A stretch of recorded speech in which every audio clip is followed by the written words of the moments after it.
Ciao Boichu, Vietnam. Good afternoon to all the audience in Hanoi, in Vietnam in general. My name is Nuno Vicente. I work for the Directorate General for Agriculture and Rural Development in the European Commission. Lương thực thực phẩm ở Ủy ban châu Âu, và hôm nay tôi xin rất vui được trình bày về chỉ dẫn địa lý cơ hội thương mại quốc tế. International trade.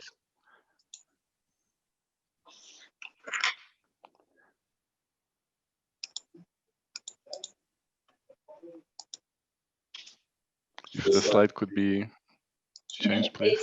It's changed at my. I have changed it. Did you see it? Yes. Okay. So in the first slide shows names of European Union geographical indications, some of the most famous. Maybe the audience in Vietnam already knows Porto or Roquefort or Cognac or the Polish vodka. They are examples of European Union geographical indications, and the characteristic that they have is that they are related to a geographical place. This is what differentiates them from other intellectual property rights. And this link with the geographical origin, it can be a link with a city. This is the case of Porto or Gorgonzola. It can be the link to a region. This is the case of queso manchego, which is a cheese from the central Spain region of Castilla-La Mancha. Or in some cases, it can also be related to the entire territory of a country. This is the case of Polish vodka or the case of Irish cream. They are names, but they are also, of course, products. You can see here in this slide some examples of products with a geographical indication.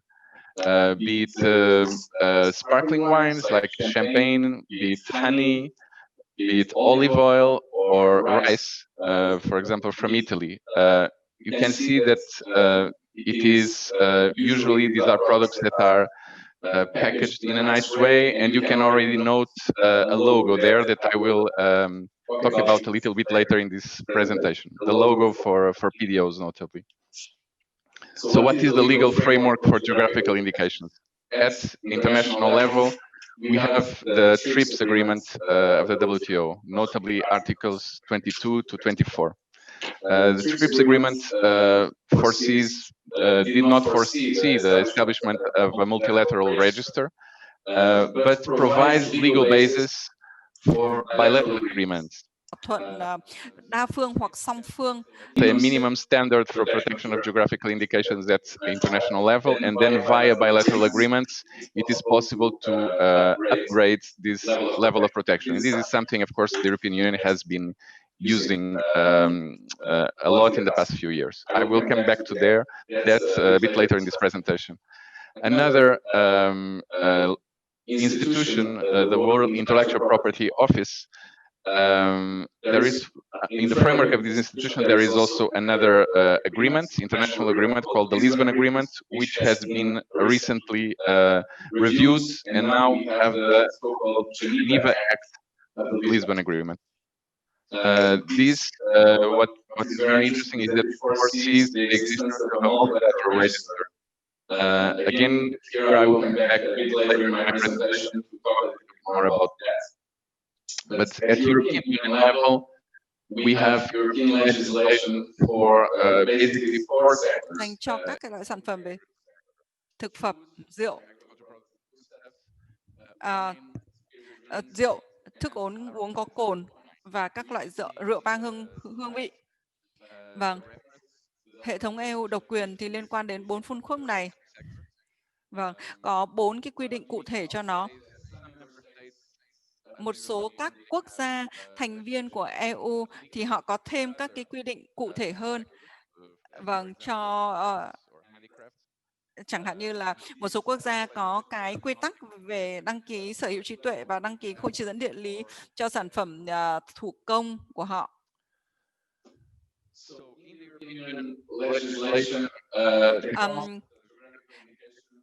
Theo cái yêu cầu và theo cái khung pháp lý của EU thì các cái chỉ số chất lượng của EU để nó cấu thành được cái chỉ dẫn địa lý thì chúng ta sẽ thấy là thứ nhất phải có xác định khu vực địa lý. Cái này nó áp dụng với thực phẩm và rượu. Ở đây chúng ta phải có cái logo, chẳng hạn như là logo ghi rất rõ là phải dùng màu đỏ hay là màu vàng. Trên đấy có một số những cái thông tin sẽ được quy định một cách rất cụ thể. Which applies to spirit drinks and aromatized. Hai là các cái quy định đối với rượu vang và rượu mạnh. We need Ở đây chúng ta phải có xác định khu vực địa lý và đi cùng với cái sản phẩm cụ thể. Một số ví dụ như là tôi có đưa lên slide đây, rất là tiếc lại không được chiếu lên trên màn hình. Chẳng hạn như là đối với champagne thì chỉ có một số khu vực mà đã được đăng ký theo chỉ dẫn địa lý là được dùng cái tên thương hiệu champagne, hoặc là như là với format cũng thế, rất là chi tiết là loại format dùng cái tên gì thì nó phải là có xuất xứ đúng từ cái khu vực địa lý đó.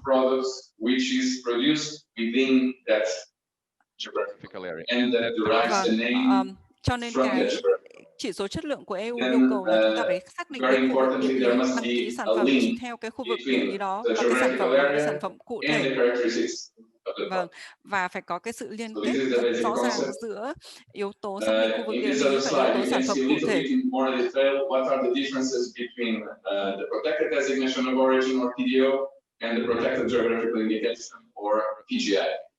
Vâng, ở đây thì chúng ta có thể thấy là có ba cái mức độ, ba cái cấp độ bảo hộ xuất xứ hàng hóa. Cái thứ nhất là bảo hộ xuất xứ hàng hóa PDO, tức là Protected Designation of Origin, đặc biệt là dùng cho thực phẩm rượu vang. PGI là mức độ thứ hai, đó là bảo hộ chỉ dẫn địa lý cũng dùng cho thực phẩm và rượu vang. Và Then, in terms of production steps, from the production of the raw material until the processing and the packaging, in the case of the TPO, all these steps must take place within đối với bảo hộ xuất xứ hàng hóa thì for chúng example, ta có thể chi tiết hóa là tên nó có phải nhận biết được sản phẩm có nguồn gốc tại một vùng, một quốc gia cụ thể.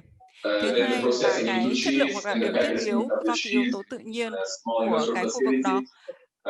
Thứ ba là các bước sản xuất là nó phải đáp ứng, chẳng hạn như là cái sản phẩm về format cho tại một khu vực nào đó thì nó phải theo những cái bước sản xuất đã được quy định ngặt nghèo ở khu vực đó. Và thứ tư là nguyên liệu cũng đến từ một vùng nhất định. All the raw materials, 100% must come from inside the geographical area of production. Sản phẩm được bảo hộ chỉ dẫn địa lý PGI cũng như vậy, về tên phải nhận biết được sản phẩm có nguồn gốc và một cái địa điểm cụ thể. Cái khu vực địa lý chẳng hạn như là rượu chất lượng. So, geographical indications, they are in the European Union called intellectual property rights, but they are distinctive from, for example, trademarks, which are private intellectual property rights belong alone by, for example, private companies. In this case, we are talking about collective right. The protection in the legislation is provided against misuse, imitation, or evocation, and any other practice liable to mislead the consumer. So the intention is really to protect the use of the name for legitimate producers and to avoid the presence in the market of imitations and products which originate elsewhere but try to use the name. The right to use a name is given to any operator within the geographical area of production which respects the rules of production of that geographical indication. And this is very important.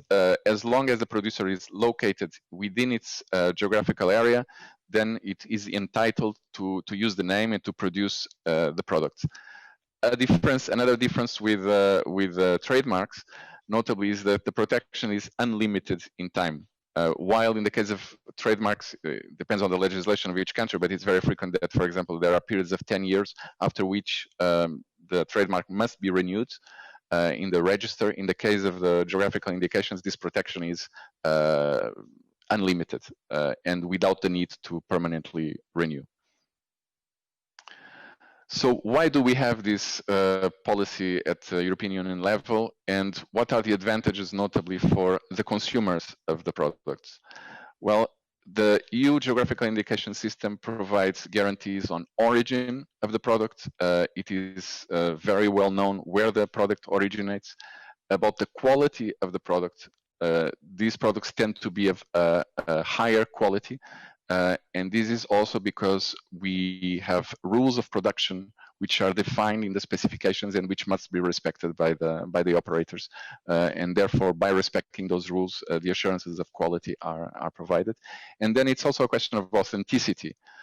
These are the original products of the region. Very frequently, it has a long history behind. Some of the geographical indications names that I presented to you in the first slide, they are in existence since centuries, some of them. So this linked to the authenticity to the region is a very important factor nowadays also for the consumers. So the system reinforces unique characters of the products. And it's very interesting also for consumers because this allows for a differentiation of products in the market. The consumer nowadays is looking not for only buying cheese or not only for buying ham or any other product, is looking for a differentiated product with certain attributes. It prevents also the standardization of products at international level. And another element that is very important for consumers is that the fact that there is a control system, which I will come back in a later slide, backing this whole system. This gives some assurance of the consumers about the fact that the products are real and the products are genuine and of high quality. In the European Union, we conduct frequently Eurobarometer surveys. So these are surveys to the citizens, to the consumers. And you can see in the slide that back in 2018, when a survey was done, over 70% of the consumers answered positively, or that certain features of products are either very important or fairly important. These are the case of the fact that the product respects tradition, traditional know-how, the fact that there is a label guaranteeing a certain quality. This is important for European consumers, and that they know where is the geographical origin of the products. Very frequently, there are debates at European level and discussions where nowadays it's difficult to know where the products really come from. And in this case of the geographical indications, it is very clear what is the origin. For all these reasons, the PDO and PGI labels that I presented previously and that you can see on the right part of the slide, they are among the most identified by consumers. There are two other labels, one on organic farming and one on fair trade, that in the consumer surveys, it is reported that they are even more recognized than the PDO or PGI, but the PDO or PGI are among the most well-recognized labels in the European, among the European consumers for food products. Now, on the other side of the coin, what are the advantages for producers, for farmers, for small processors? Well, as explained until now, the GI name is a name that is reserved to certain products that come from certain geographical area and that follow certain production rules. So it's not for the use of all possible producers or economic operators anywhere in the European Union. This allows for keeping sometimes in the less favored regions, the producers still living there and having an economic activity from which they can derive income. And it gives some assurances concerning delocalization. Some industrial productions, they can easily be transferred from one region to the other, from one continent to the other in a very short period of time. in this case, the geographical indications, they are so attached to a specific territory that this idea of delocalization is not applicable. And this brings, of course, advantage to the local producers. And in the European Union, it has been seen from the beginning of the establishment of this system in the European legislation as a tool for rural development. Of course, there are other elements that need to go with it, but geographical indications have always been seen as such a tool. What other advantages there are for producers of geographical indications? Well, again, it's a collective IP right. All the producers in a certain area can get into the system. And the legislation also foresees administrative protection. Administrative protection means that if there are imitations, if the name comes to have some success in the markets, the farmers are deriving good income out of it, that if there is imitations that because of that reputation start to come into the market, the producers can alert the member state authorities, and the member state authorities can act removing imitations from the market.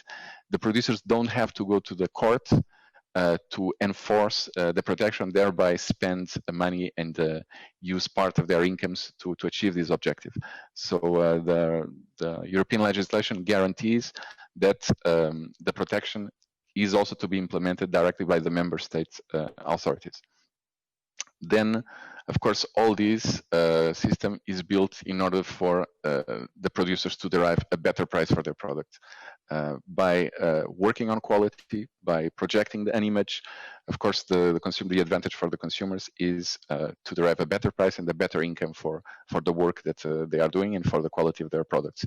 It allows also to stimulate the organization of farmers around producer organizations, and thereby strengthening the position of farmers and of small agri-food producers in the supply chain vis-a-vis, for example, big processors or big retailers, which usually have much bigger market power. So as you can see here, there is an example of a study that was conducted by the FAO and by the European Bank for Reconstruction and Development, published back in 2018. A study was done in different regions of the world, and it was seen that usually the geographical indication products compared to commodity type products which do not have a name associated to it, the producers of those GIs can derive a premium of between 20 and 50%. This is very, very interesting, of course. You can see here some of the examples that were studied include Darjeeling tea in India, or Val de Vinhedos wine in Brazil. General conclusion, even at world level, is that this works for the small producers, for those producers that have quality products that can be then protected via this system. Economic figures very quickly. The EU geographical indications represent 75 billion euros of sales value in 2017, which is around almost 7.7% of the total EU food and drink sector. Exports of geographical indications to third countries, around 17 billion euros in 2017. This represents around 15% of the total EU food and drink exports to third countries. And in the case of wines and spirits, this goes to almost 90% of all exports of EU wines and spirits to third countries. So this system has a big importance for the EU wines and spirits sector. In terms of sales destinations, 58% of the sales take place within national member state markets, 20% to other member states within the European Union, and around a bit over 20% they go to third countries of the world. Many of the European Union geographical indications don't have high levels of production. They are sold mostly in the domestic markets of member states, but then you have certain geographical indications that you probably know, in the case of Cognac, of Champagne, of Parmigiano Reggiano, of Porto, of Rioja white. They are global products. They reach many markets across the world. A little bit more attention here on the role of producer groups. producer groups have also a big role here in the implementation of this system. On the one hand, they can actively monitor the market, looking for products which are not the genuine products and alerting the authorities. When finding such products, they can activate the enforcement provisions of the regulations, thereby alerting the member state and asking the member state to act on the market. And of course, it's very important that there is a collective effort among the producers of a certain region, of a certain geographical indication, to promote their products. Just putting the name on the label very frequently is not enough to derive the higher income and the better price that is wished by those producers. There must be also an effort of promoting, and also, as you may see in the last element of the slide, of developing in terms of the products, in terms of technical assistance to farmers, improvements of quality of the products, marketing strategies, all that. Of course, also to take care of compliance of the producers with the product specifications. If the producers don't respect the product specifications, then you start having a diversity of quality of a certain name in the market, and this will not help to build the reputation that the product needs. I would like to point to something very interesting for Vietnam, which is the possibility for third country producer groups to directly apply to the European Union to have a name of a product protected. Vietnam has already taken advantage of this. Back in 2012, the product Phu Quoc, which I think is a fish sauce, obtained the protection at European level with an individual application. Now this product can use the logo, the PDO logo, in the European Union market, but it can also use the logo in other markets to derive recognition and to derive perception of higher value. So it is possible, even despite the provisions on geographical indications in the FTA agreement that just entered into force not so long ago, also for other producer groups in Vietnam to apply directly for protection at European Union level if they think this is a good approach, if they would like to see their name protected in the European Union and their product also associated to this system. So just to conclude this idea of benefits for both sides, so GIs bring benefits to consumers, they bring benefits to producers. They are essentially marketing tools that allow the products to be differentiated from other similar products in the market. They act as brands, but not for private companies, but for small producers and farmers in a certain region. And the conclusion we arrived also after years of implementation of studying is that the consumers are prepared to pay more for these products, and this is the whole purpose. In the European Union, we have currently over 3,200 geographical indications registered. You can see on the graph on the left. Some member states have many more geographical indications than others. Italy and France are the champions within the European Union, followed by Spain, Greece, Portugal, and Germany. Many of these products, they are actually wines. And you can see, for example, Italy and France, the majority of the geographical indications protected, they are precisely for wines. But for example, Spain, the majority of geographical indications protected, they are for agricultural products and foodstuffs. You can see then also on the graph on the right, the pie graph, the importance of wines within this system. But you can see over 200 geographical indications across member states and across the European Union, which are protected, be it for spirits, for cheeses, and over 300 for fruits and vegetables. All these benefits and all these systems, it cannot work if there is not a strong control system backing it in order for the rules to be respected. Here I would just like to summarize, not to go into in any depth, but there are controls that must exist at the level of the compliance of the product with the rules of production. This is done by certification. The producers, before placing the product in the market, must be subject to a system of controls. And then there is also the member state competent authorities, which have the role of controlling the products in the marketplace. For example, you go to a supermarket, and the member state, in principle, does regular checks also in supermarkets to detect whether there are products which are using names, geographical indications, and don't come from the origin of the name.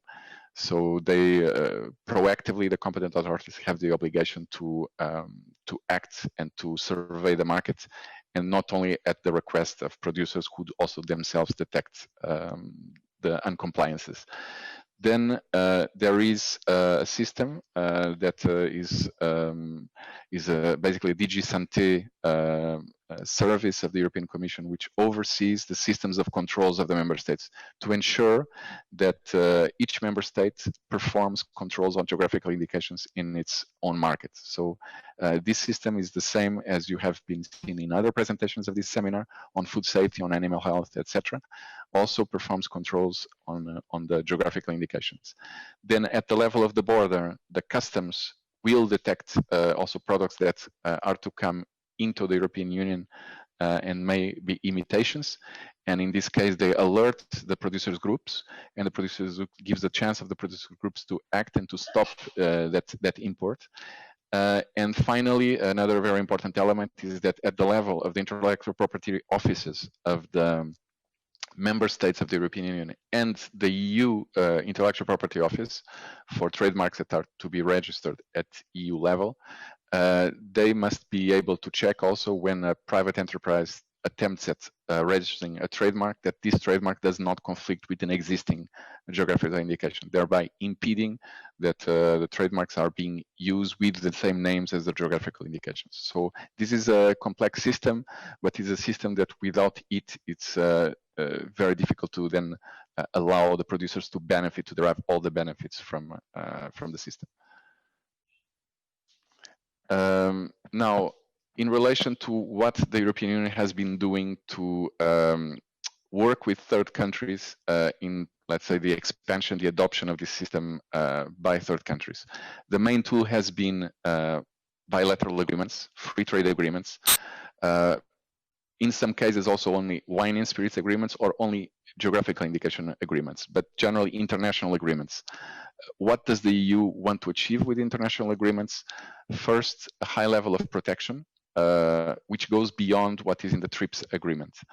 As mentioned in the beginning of the presentation, the TRIPS agreement works a bit as a base and provides a certain level of protection, but the European Union would like to have in third countries a similar level of protection to the one that we have inside the European Union market.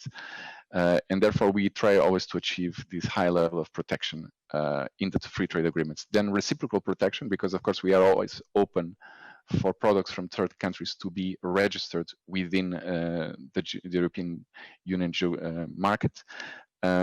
And the agreements, I will go a little bit over the agreement with Vietnam a bit later, but the agreements usually have also geographical indications of third countries which are protected in the European Union, reciprocity. The principle of coexistence of prior trademarks with the geographical indications is also very important. The fact that certain trademarks may be used before the entry into force of the agreements does not mean that they need to stop being used. So they can both can coexist for the future. And again, I come back to this issue of administrative enforcement, the possibility for producers that want to take measures to enforce protection, not to have to go to court and have all these expenses, but to ask the members, the authorities of the third country to enforce the protection by themselves, what we call ex officio or administrative enforcement. These are key elements that we try to achieve. And currently we have 36 agreements in force or concluded with third countries, which include geographical indication chapters. This is the case of Vietnam. It's also now the case of the agreement, or it will be very soon the case of the agreement on geographical indications only with China, the free trade agreement with Japan, South Korea, Singapore, also what has been achieved in the negotiations with Mercosur and then Mexico and Canada. These are examples of free trade agreements which include these provisions that I just mentioned. And currently we have 13 negotiations ongoing, including with Indonesia, with Australia or New Zealand. Through these agreements that have been concluded or in force up to now, over 1,500 geographical indications from third countries, they are protected within the European Union. So bringing all these advantages, and we have definitely worked with third countries also to solve problems of exports of those third countries to the European Union market and imitations of those products that exist, and to activate the necessary enforcement mechanisms and remove unduly products from the market. Coming towards the end of the presentation, the EU-Vietnam Free Trade Agreement, we are very happy from the European Union side that this, after many years of, after the conclusion of negotiations, that it entered into force on the 1st of August. This is a very happy thing that happened. This agreement, as many others, includes ambitious provisions on geographical indication protection. And it ensures a high level of protection for, on the one hand, 169 European Union geographical indications in the Vietnamese market, but also 39 Vietnamese geographical indications in the EU27 single market. The slide includes some pictures of some of those products. One that I already mentioned before, the Phu Quoc sauce, which can bear the logo, but also the, I don't know if I pronounce correctly, but the Tam Vinh orange or the Tan Ha lychee. We also have seen news recently that the dragon fruit with the geographical indication is, as well as the coffee with geographical indication from Vietnam, they are being exported also to third countries, and successfully. That is very, very interesting, very good. The agreement foresees also bilateral dialogue, regular bilateral dialogue, and technical cooperation. Inside the agreement, you can see that there are provisions on committees that should meet regularly, where we will be exchanging in the next few years positions, concerns, and cooperation on this field of geographical indications.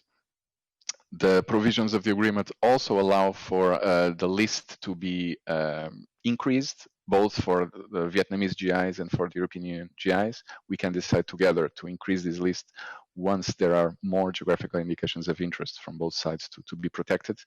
And overall, main message is that the agreement provides a very solid foundation for bilateral trade of quality products between the European Union and Vietnam.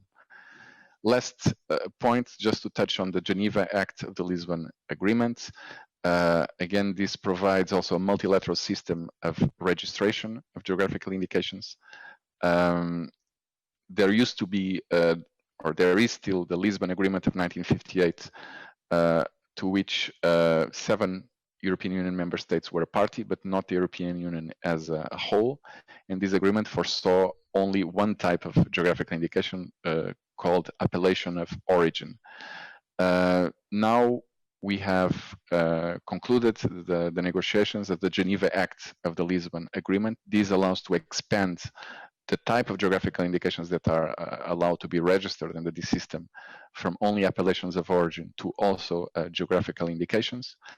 And the agreement now is open to intergovernmental organizations. These allowed for the EU to become a party to this agreement. And in fact, the Geneva Act entered into force on the 26th of February of this year, 2020. I put here the question for Vietnamese authorities: would Vietnam be considering to join the agreement? This platform allows for a very interesting way to, if Vietnam wishes to register its geographical indications immediately, they are protected in a number of countries across the world. And we think it can be a quite efficient system for protection of geographical indications in the future.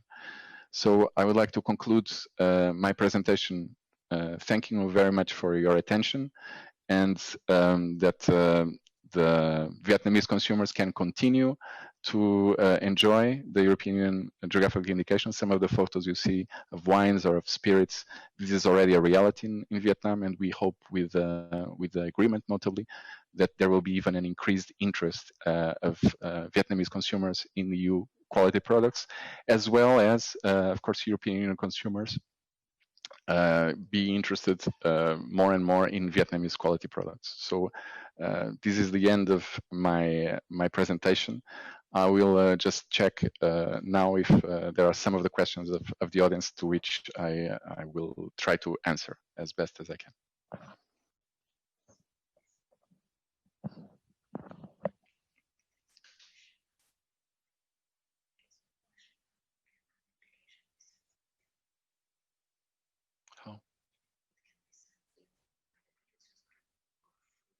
Yeah.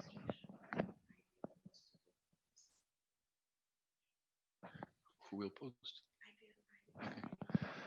So there is an interesting question from the audience in Vietnam about how can a producer group in Vietnam submit to the European Commission a request, an application for protection of a certain Vietnamese name in the EU market.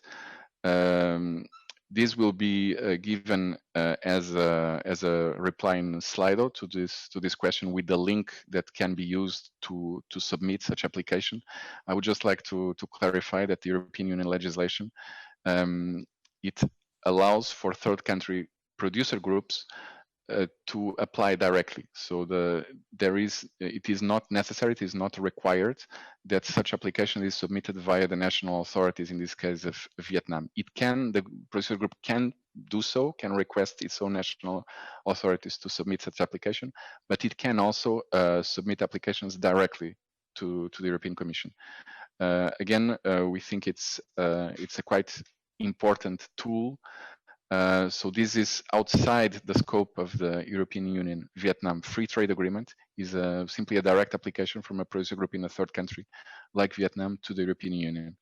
The procedure will be followed is similar to if a producer group in the European Union submits an application for protection. There may be, let's say, a need to communicate, to ask for additional information, but if the application is sound, if all the elements to be considered a geographical indication are present, notably, there is a defined geographical area of production, there are rules of production which are specific to that product, and there is a reputation, a tradition that can be demonstrated with evidence, we would be more than happy in the European Union to protect such a name. And the practical interest, of course, for those producers is if exports start to flow, if the name gains some recognition, and there is the temptation by other non-Vietnamese operators or even Vietnamese operators, but outside the region of production of the name, which try also to start placing those products in the European Union markets. The legitimate producers can contact the member states or the European Commission and ask for the products to be removed to guarantee that only the genuine products are placed in the markets using that specific name.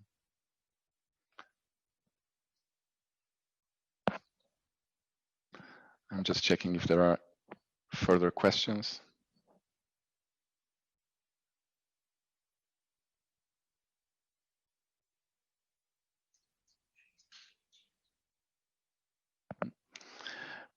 Again, I would like to stress also in the context of this seminar that a lot of the topics that have been covered in this seminar are topics that are related to food safety, to the requirements, to the standards that must be respected in the European market for imports, for exports, and for the products that are placed within the European market by producers.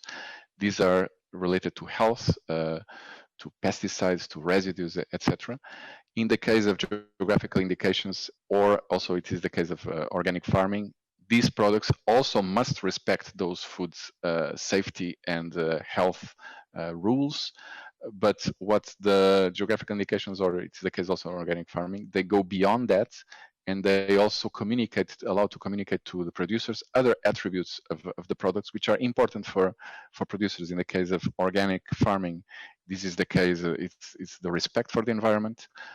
We are more and more worried about the sustainability issues, the green agenda. So organic farming products allow to respond very, very well to all those challenges, the preservation of the soil, etc. The geographical indications is slightly different. It has a lot to do with tradition, with ancient know-how, and in the European Union, you have products from my home country, notably the Porto wine, which exists since the 18th century.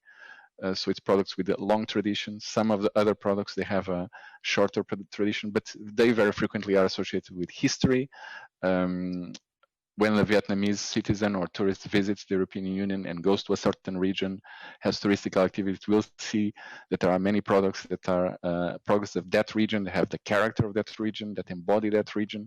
And this is very interesting in contemporary life that we live, to be able to see all this diversity, and not only to enjoy the consumption of the products, the quality products, but also live a little bit the history and the culture of associated to these products.